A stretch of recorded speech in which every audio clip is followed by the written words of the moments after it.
Welcome to the deep dive.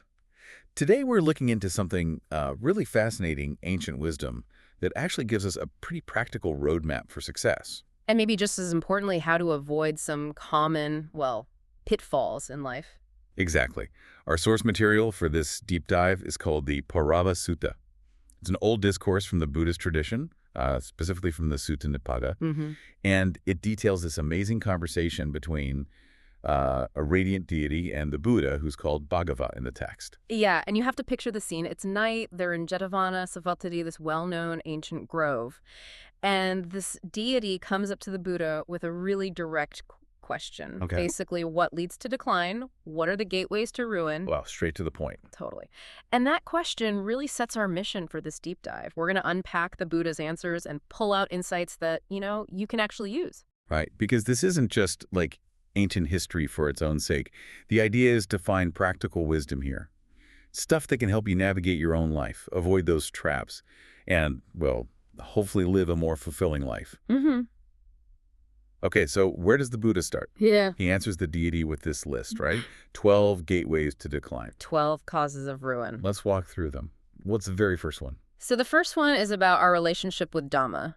The text says, one who loves Dhamma prospers, one who hates Dhamma declines. Dhamma. Okay, what does that really mean here? Is it just religion? Well, that's what's fascinating. It's broader than that. Dhamma here is like truth, righteousness, the way things actually work, universal law, proper conduct. So like the operating principles of reality. Kind of, yeah. So hating it means rejecting those basic principles. Yeah. Wisdom, morality, justice. It's like trying to ignore fundamental truths.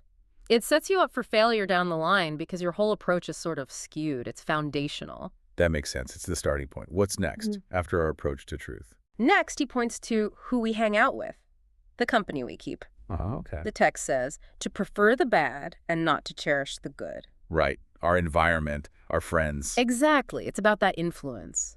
Our values, our habits, they get shaped by who we're around.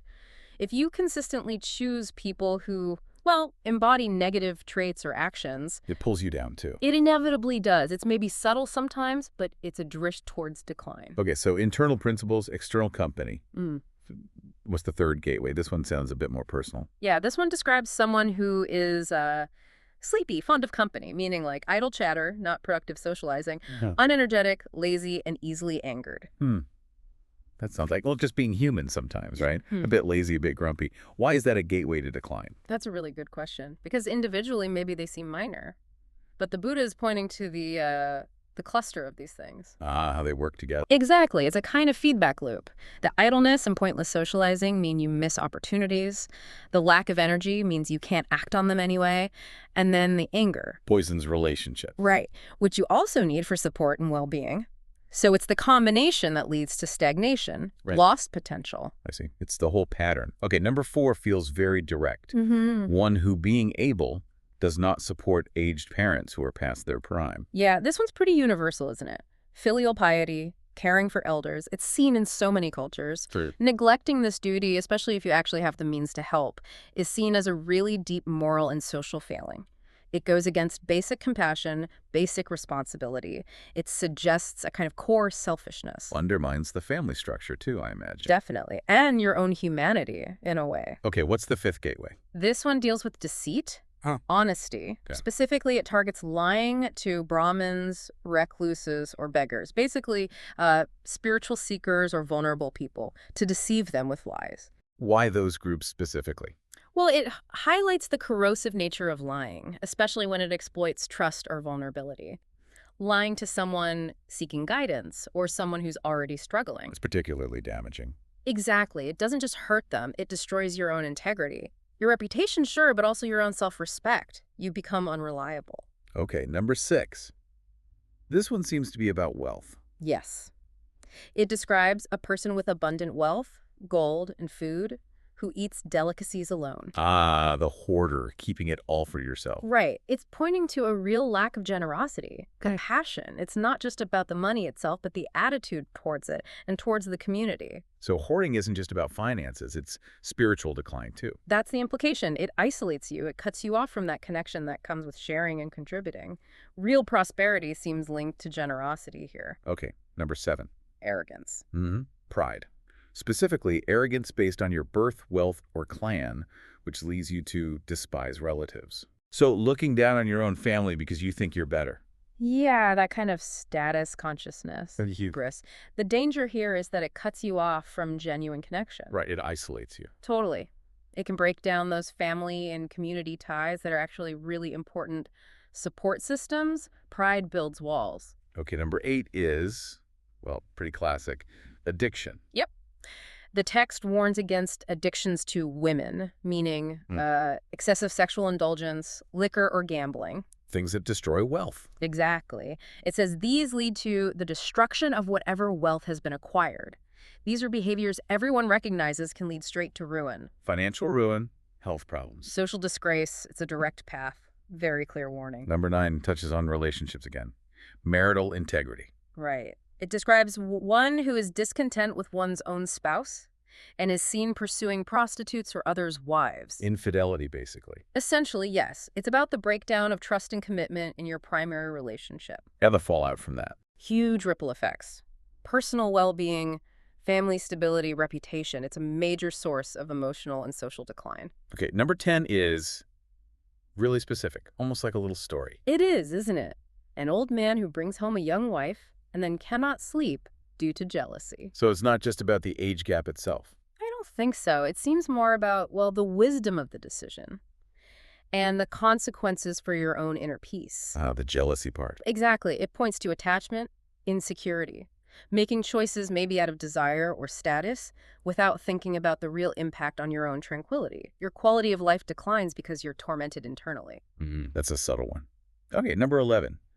Misplaced trust. Yeah, or poor judgment in putting people in charge. It says decline comes from placing a spendthrift woman or man in authority, someone who just wastes resources. Right. Giving power or money to someone irresponsible. Whether it's in your family finances, your business, community stuff, if you put someone wasteful or unreliable in charge. It leads to ruin for everyone involved. Pretty much. It's a lesson in responsibility, delegation, and judging character. Their decline pulls you down too. Okay, we're at the last one, number 12. This one's about ambition. Or maybe unrealistic ambition. Oh, yeah. It describes someone being born into a noble family, but having little wealth and great craving, aspiring for kingship. So wanting way more than you can realistically achieve based on your actual situation. Exactly. Especially when it's driven by great craving, by intense greed or desire, rather than, capacity or realistic steps. Sounds like a recipe for disaster. It really is. Frustration, failure, maybe even disgrace.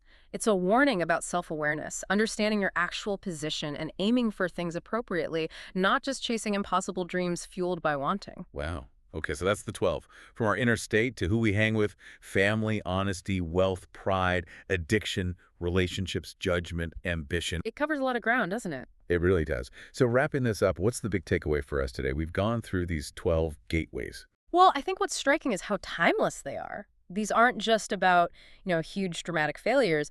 Often, decline is about the small choices adding up. The little things. Yeah, little compromises, the habits we let slide. These points are like a framework for self-reflection, a way to check in with ourselves. Knowledge is great, but it's applying it that counts, right? Absolutely. And it's amazing how these ancient ideas offer such a clear mirror for modern life. They give us a way to look at our own patterns. To maybe spot those subtle drifts towards things that don't serve us and consciously choose something different, towards well-being instead. Right, towards prosperity in that broader sense. And the Sutta itself ends on that note, doesn't it? Something about wisdom. It does. It says, a wise person who sees these causes of ruin, noble and complete in vision, attains peace. Seeing them clearly is key. Seeing them clearly. So maybe a final thought for everyone listening. Yeah. As you think about these 12 gateways, is there one maybe that resonates a bit more, something that might be subtly playing out in your own life? And if so, what's maybe one small shift, one tiny adjustment you could make starting today to consciously turn away from that path of decline and more towards, well, growth and well-being?